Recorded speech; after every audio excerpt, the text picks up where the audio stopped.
All right. Thank you very much, Erico. And let me share my screen and make sure that's all working.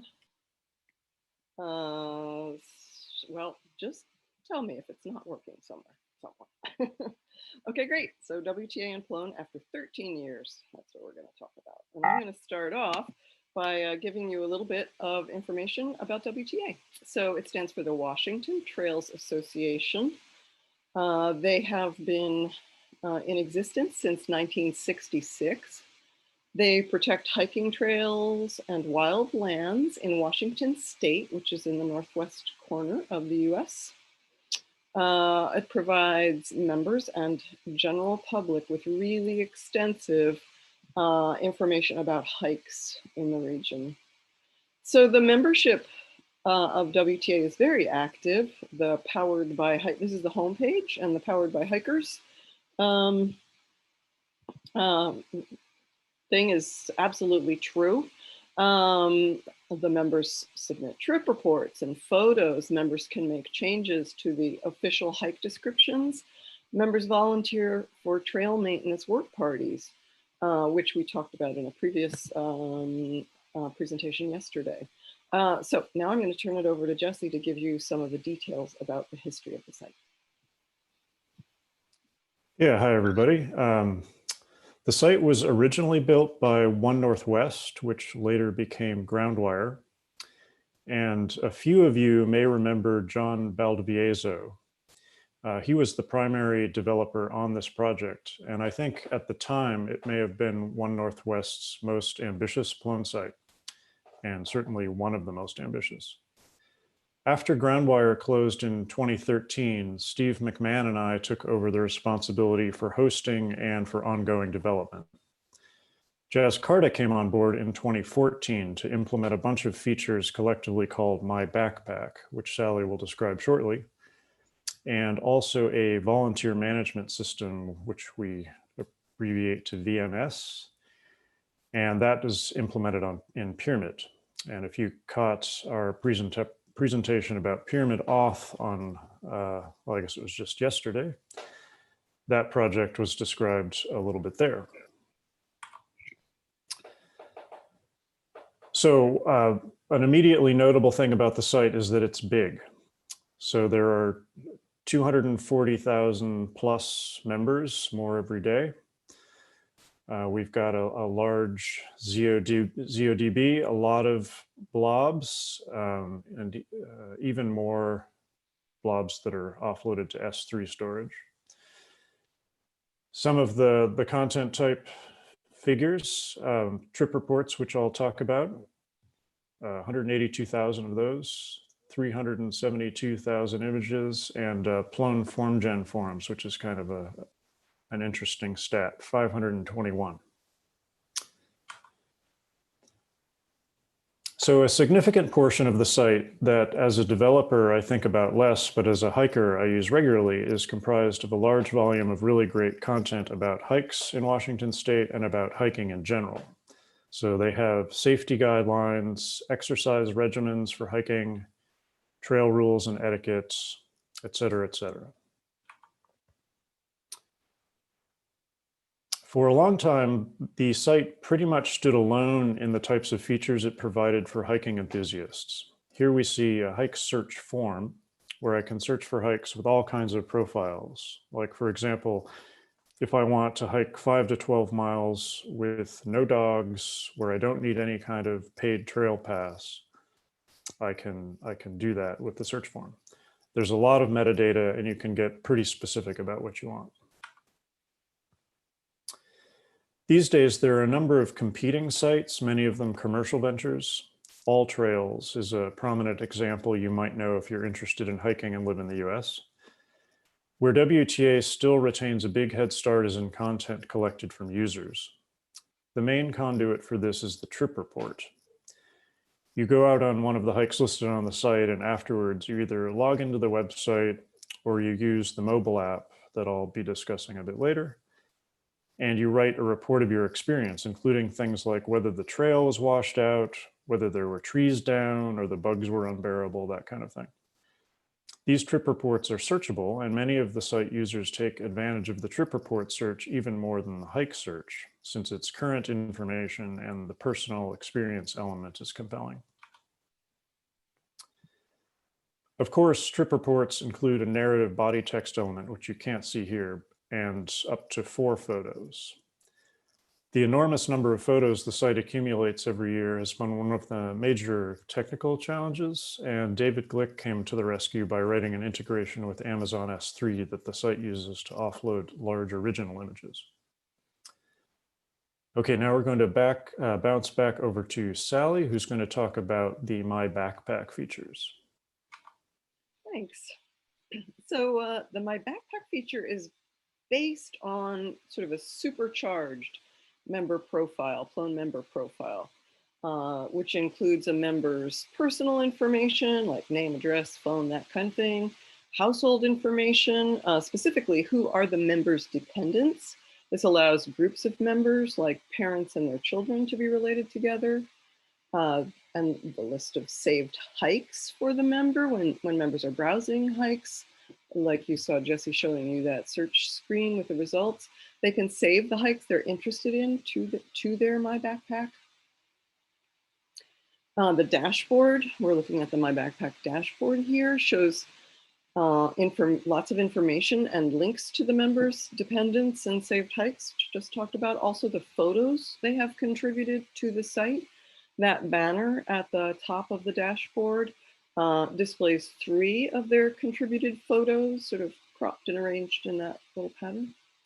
It displays the number of their trip reports and the number of their upvoted trip reports. So that's a trip report feature, which you may have or may not have noticed when Jesse was showing the trip report search screen and results screen. There's a little thumbs up symbol on the trip report. And members can upvote each other's trip reports. Members with lots of, sorry about that, phone ringing, not on mute. Members with lots of upvotes earn badges.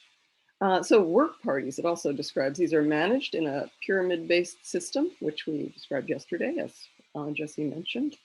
Members also earn badges for participating in the work parties. Any badges earned are displayed on the My Backpack dashboard. Members can see each other's My Backpacks, but only the information that a member has decided to make public. So this My Backpack dashboard is implemented as a custom view for the Plone member object. It has access to all the member profile information, which we talked about, including dependents, saved hikes. Then it performs catalog queries to get trip report and photo information, and it performs a Salesforce query to get the work party information, because the work parties live in Salesforce, not Plone. So users' saved hikes can be shown in a list view, like here, or in a map view, like here. All of the personal and household member information we've been talking about here is synced to Salesforce, which is WTA's constituent relationship management system, as well as summary information about their saved hikes and trip reports, namely the number of their saved hikes, the number of their trip reports for all time and in the last year, and the number of upvoted trip reports. Okay, now over to Jesse to talk about that Salesforce integration.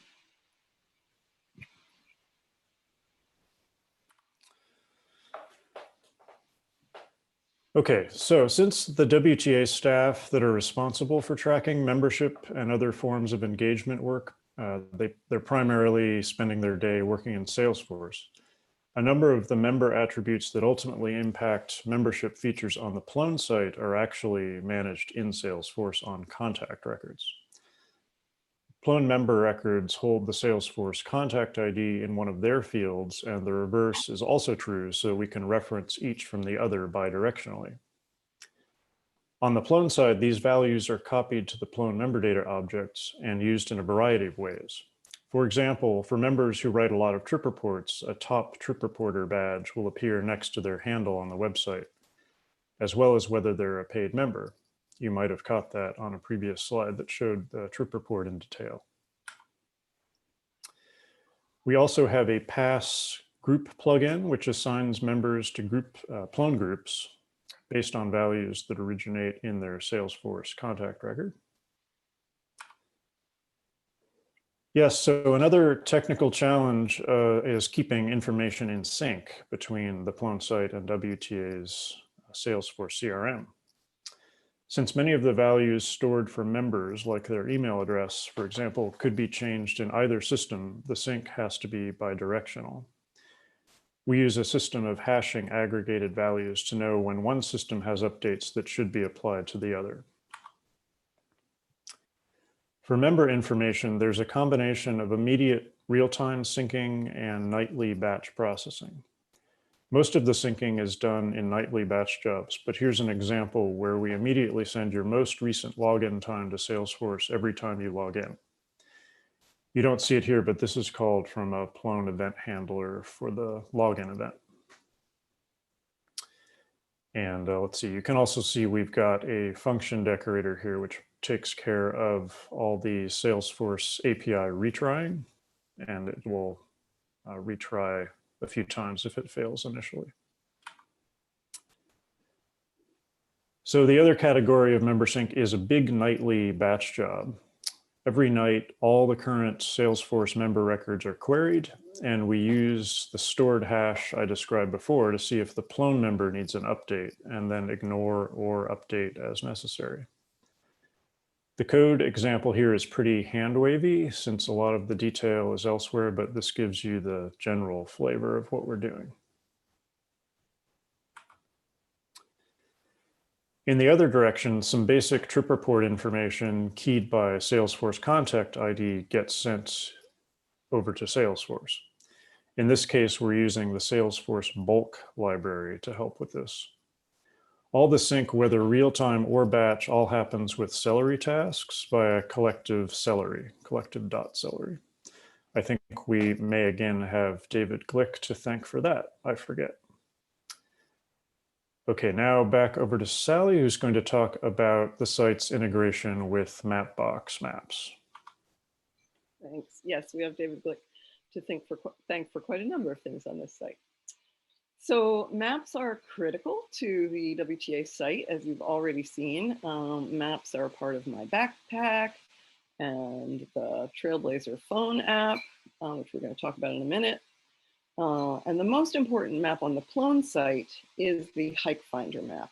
The goal of that map is to give hikers lots of control when browsing and searching for hikes by taking advantage of the very rich data set about hikes that is managed in the Plone site.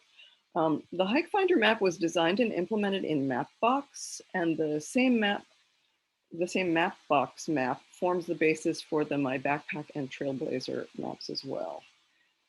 Now, one of the most interesting things about the Hike Finder map is that the design and Mapbox work was actually all done by volunteers.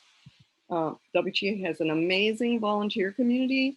Not only do they contribute trip reports and work on work parties, but they contribute to the organization in many additional ways, including contributing their technical expertise. So they did the map, and the result was integrated into Plone by Jesse and Mark Wiley. This is a screenshot of Mapbox Studio, which is the tool that the volunteers used to develop the custom map style. Here's the Hike Finder map showing the filtering criteria that can be checked. The map groups results to declutter the map. Instead of showing like a gazillion individual little dots, you can see it's grouped with the numbers shown. And either zooming in on the map or clicking on one of the clusters breaks the big groupings into smaller groupings, and then eventually into individual hikes being shown. You can also search the hike, for the hike by its name there in the text search box. By clicking the green arrow at the top right of the Hike Finder map, a gallery of photos is shown listing the hikes that are displayed on the map. The order of the hikes shown in the photo gallery is random-ish, I'll call it. It's not truly random, but implemented in a way that it's not likely to repeat. That behavior is intended to avoid always showing the same popular hikes at the top of the list. This is an attempt to prevent trail crowding by ensuring that everyone doesn't always choose the same hikes to go on. The same trails, I should say, to hike on. Here are the Hike Finder Maps slider controls that allow filtering by elevation and length. As you can see, you can adjust both the low and the high end of both those things. So now we're showing just the higher elevation maps in that same geographic area. Now here's the Hike Finder map showing a selected hike. You clicked on it in the map, and here are some details. You can scroll to see more summary information down here, and then click on the hike to see all the details. So the previous version of the Hike Finder map was implemented in Google Maps rather than Mapbox, and it was also developed by a volunteer, which is pretty interesting. And that older Hike Finder map is still preferred by some people, and it is still available on the site. So now over to Jesse to talk about Trailblazer, WTA's phone app.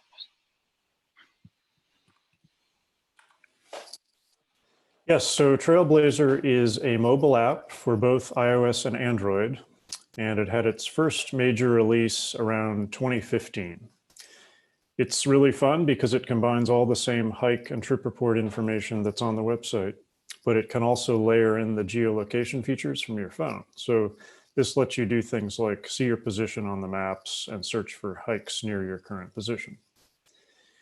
It also caches hikes you've been viewing so that you can continue to view them without an internet connection. And this is obviously very helpful when you're out hiking. The actual mobile apps were developed completely by these amazing volunteers we've been talking about. I developed the JSON API that they use on the Plone site. This was probably at the very beginning of the Plone REST API project, so it does not make use of that infrastructure in any way. Using it may have saved me some time, but I think there are also advantages to having complete control over the API and the data served, mostly because I could provide exactly what the app developers wanted instead of asking them to adapt to the API. And they were volunteers after all. So this will be a whirlwind tour of the app itself. Here we're looking at the home screen, which includes the main menu at the bottom and a few canned search options, typical popular search options, including the Near Me option. And this is what the hikes near me looked like from my house. And in addition to the canned searches, there's also an advanced search form that pretty closely replicates the form on the website. We did make some simplifications to the inputs to be more idiomatic for the phone. This is the Trailblazer version of the hike detail page. There's a scrollable image gallery at the top, and then very similar information as to what's on the website, just with a slightly different layout. Trip reports use the same idea. It's the same data as the website with a slightly different presentation, and we've added infinite scroll and some other phone-friendly usability tweaks. So unsurprisingly, you can also submit trip reports from these apps. There's an initial form for the metadata. Again, this form very closely matches the web form. And even the selection menu options are fetched from an API endpoint. And then with that done, you get a second page where you can enter the body text for your trip report and up to 4 photos.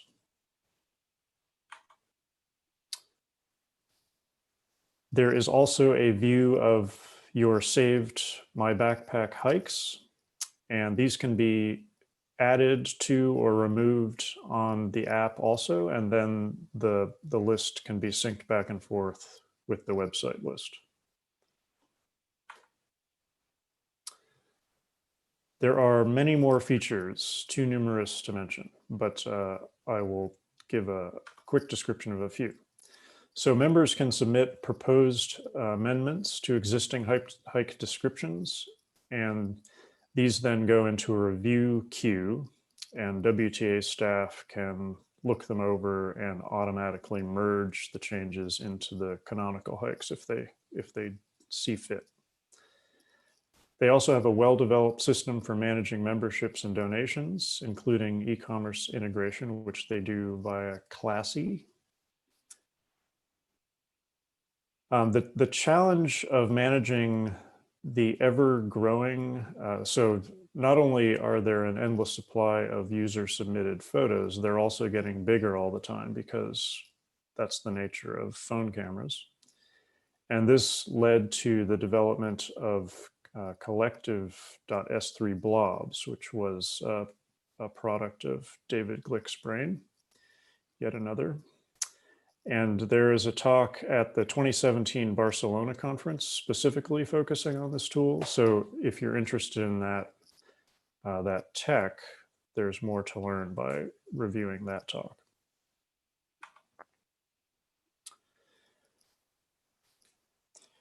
Okay, so we're going to finish with some quick pros and cons of Plone for this project over the years.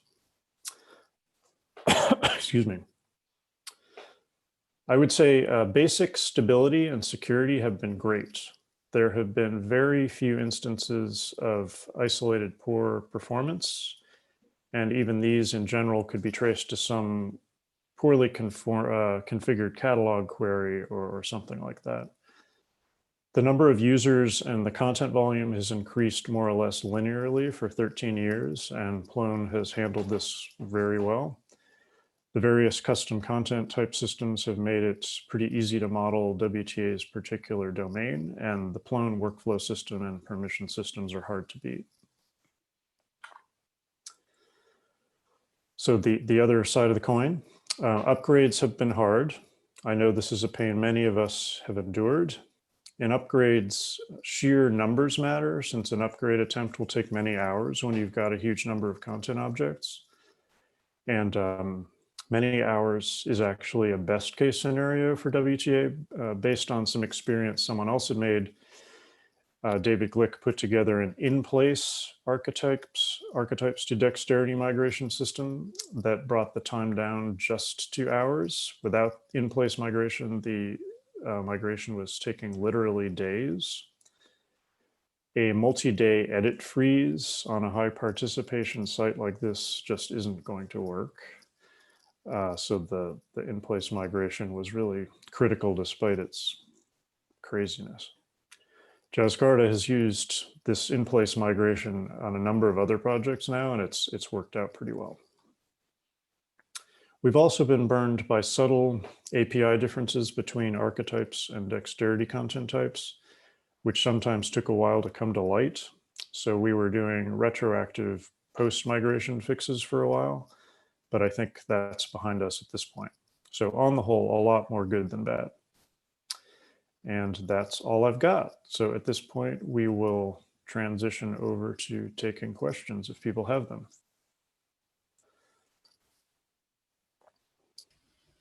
I do have a question. Tell us more about this in-place migration solution you have in-house. And how is it different from what do you have in the community? I'm probably not the best person to answer that question. I've used the migrator, but didn't have anything to do with its design. The reason I applied the word crazy is because it does things that I would not have ever dared to do, like in place overwrite the class of a persistent object and things like that. But the main benefits, I guess it's I'm sure the same benefit as other similar tools, is that you don't have to copy the old object into a new object and then save the new object. It's just, yeah. Yeah, a comment here. I look to my left because the moment you mention David Glick and crazy in the same sentence, he complained. maybe David Glick can join us in the Jitsi after this and answer any more detailed questions. I would say that's a really good idea. Yeah, because I certainly can't tell you any more about it. And Alex, we do not have more questions in Slido, so feel free to make the closing remarks. okay, well, just thanks everybody for listening to us, and thanks so much for this great system Plone that has really made a lot of things possible for WTA, and we'll join you in the face-to-face meeting soon.